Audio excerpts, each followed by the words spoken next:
Back here with Steven Jackson, talking Lakers, and LeBron James, who had himself a weekend. Friday night against Giannis and the league-leading Milwaukee Bucks, 37-8-8 to get the win. Yesterday against Kawhi and the Red Hot Clippers, 28-7-9 for another win. We haven't even mentioned that TikTok video. I mean, that got the whole thing started. You're right. That's 11 of 12 wins for the Lakers. Frank Vogel called this the best 2 games as a Laker for LeBron. Mic drop, statement made. Point taken. LeBron's pretty good. Here is the king after Friday night's win. I mean, I came here to put this team and put this franchise back where they needed to be. The league is not what it is if the Lakers are not winning. And that was one of my responsibilities and one of my goals when I came here. And last year, wasn't able to fulfill that. Hurt me to my heart to go down December 25th with the growing injury that I had. Knock on wood. But, you know, I said congratulations to Kuz and the AC for their first time they'll be in the postseason. And it's just anytime throughout the course of a season when you have little milestones, you're able to acknowledge that, and it's a good step in the direction for the franchise. It's a lot on his shoulders, Nick. What do you make of what LeBron had to say? Well, he's absolutely right, and he's done it. And it's not over. You got to make the finals. You got to win the title, and that'll obviously happen in short order. And this is another instance where I just wonder if people go back and look at some of the things they say and say, well, that was dumb. Like, I have to do that sometimes. I was on live television, one of my first times ever, filling in for Colin Cowherd, the day Kevin Durant picked the Warriors. And I said, Warriors shouldn't have done it. Just won 73 games, this close to winning the title. They're remaking their team, should have stayed where they were. And I look back and like, that was a bad take.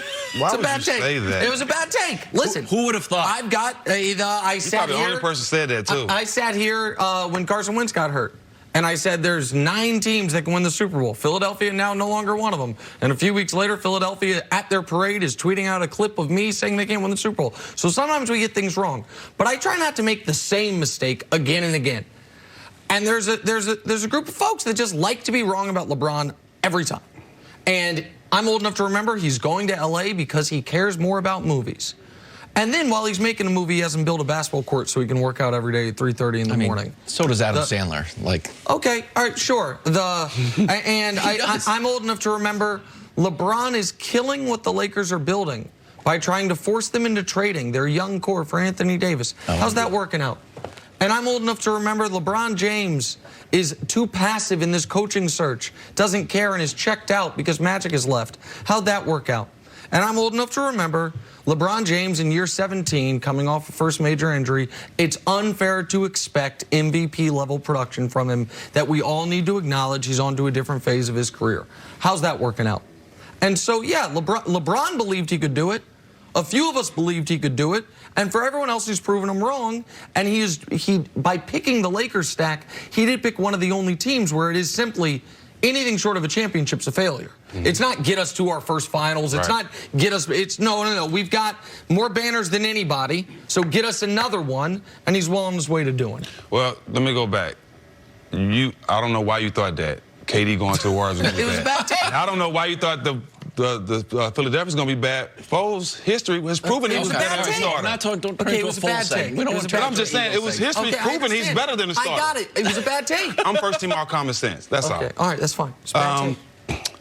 LeBron, I just feel like where they're going and what he's doing is special. He went there, like I said, not for MVPs. He knew that to cement his legacy as being close to the best player that he's ever been of all time, he has to win the championship in a Laker uniform, and that's the only thing that can get him close to Michael Jordan is to win the championship in a Laker uniform. That's all he was focused on. Now, you saying banners, he was talking about winning at first because they wasn't winning. Now that they're winning, now he's talking about championships. He didn't come in and talk about championships because it wasn't a championship team. He knew year one was not going to be a championship team, that's what I'm saying. Unless they traded for Anthony Davis. So you're saying my point. He didn't come in and talk about championships. He wanted to get the team back to a winning field first. Now it's about championships, and now he understands that's going to help his legacy. Stack, when you were playing, were you looking at different teams like, I want to play for that team? I want to put on this jersey? Coming in, no. Coming in, I wanted to just be in. I just wanted to be in the NBA. After a while, after I made a name for myself and had a 20-point season, then I started figuring out what's the best situation for me and where I wanted to play. But I didn't really have to because I played for great coaches in my career, so wherever I landed, it was a good spot for me, except Milwaukee. When you look at, like, when... Eat that, Milwaukee. Scott Skiles was the worst. Oh, stop. No, he's the bad. worst. He's bad. He's right. He had a 30-assist game, but he's great. He's a good moment as a player. When LeBron's when you look at a franchise, I think us from the outside look at sort of the history, and I found that players look at management and like the Buss family. How does that factor into him wanting to be a Laker? Well, For you, I don't. Newsflash.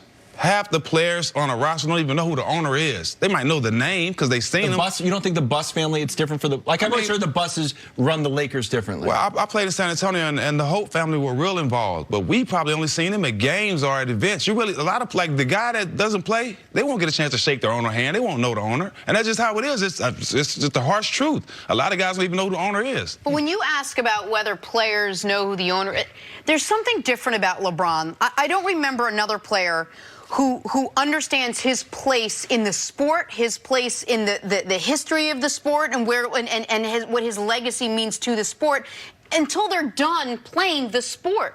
LeBron goes in every night and he talks about it. I have a commitment, to play every night so fans can see me. I have a commitment to take this, team to the next level. The organization of the Lakers to bring them a championship.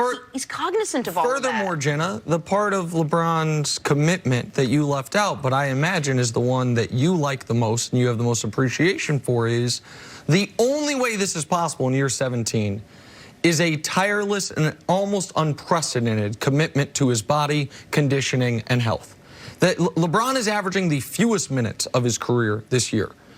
It would be the most minutes Kawhi's ever played in any season per game. I mean, that's incredible. He this weekend... You got it out for Kawhi, boy. They played this weekend. Where were you last year?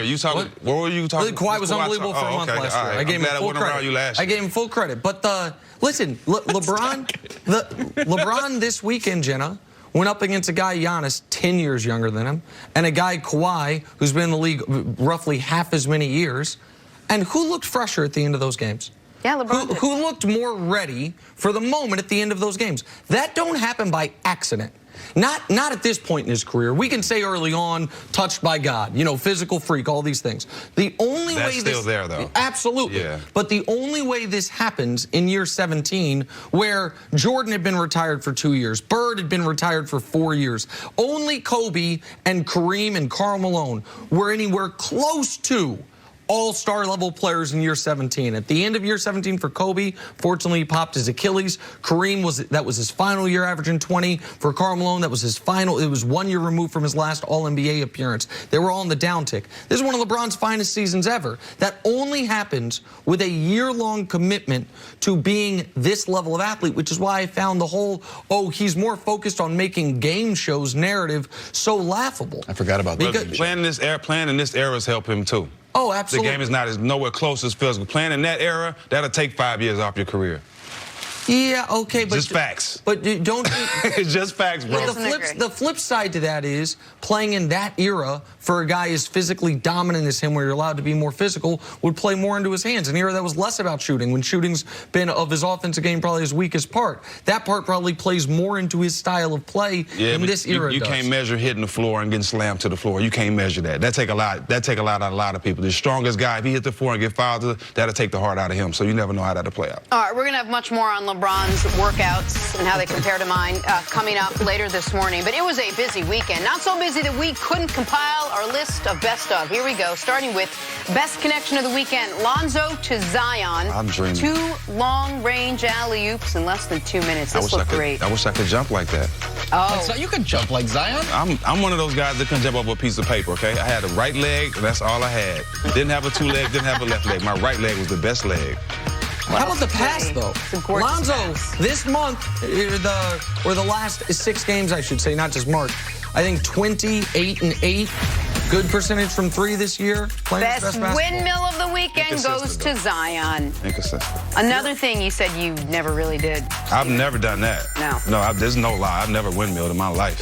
Why are you nonplussed? I don't mean, I want to change that. I don't want to be the negative Zion guy, but out of all the dunks that we've seen from Zion, this is the least impressive. That's a windmill off What? one step.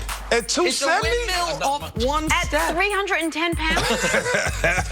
Jenner got him playing You added 2 pounds earlier in the show. He had breakfast. We got to show a 300 2 pounds. pounder. That's impressive. 310. On to Speaking the of best guys who poster can't jump, of the Derek weekend. Jake Layman all over Derek Favors. Get out the way, man. Just get out the way. No, you can't get out the way. You got to contest. You wouldn't get out the way, Stack. You'd get up and contest. I'm not going to. I wasn't blocking no dunks. What were you doing? You would bail out on a dunk? No, he's hitting the floor. Oh, there we go. That's fine. That's Oh, yeah, contested. yeah. And the fight come with that. If you with it, let's get it. All the smoke. Oh, it's good podcast. On to the best block of the weekend. Drew Eubanks. Oh, Collins that's why you Sexton at the contest. rim. It is nice to meet you, my friend. Drew Eubanks, nicknamed the Tower? Yeah, I mean, That's a real nickname? it's smart to contest when you're 6'11" and it's a guy 6'3" trying to dunk on you. Yeah, that's very smart. I like Colin Sexton, though, a lot. He got heart.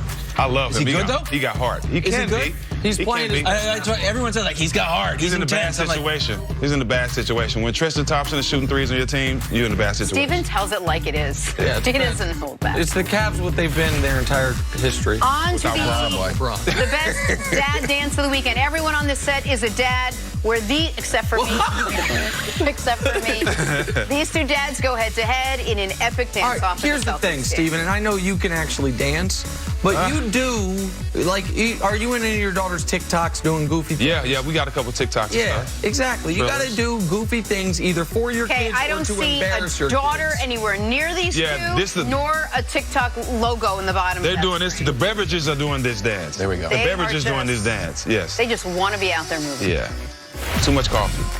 On to we the got best more? almost five Yeah, of the weekend. Alex Alex We're Lynn, ending with CJ McCollum. Things are getting chippy. I like it. You know what? I have 2 boys, and I teach them 2 rules in life. The first rule, be kind.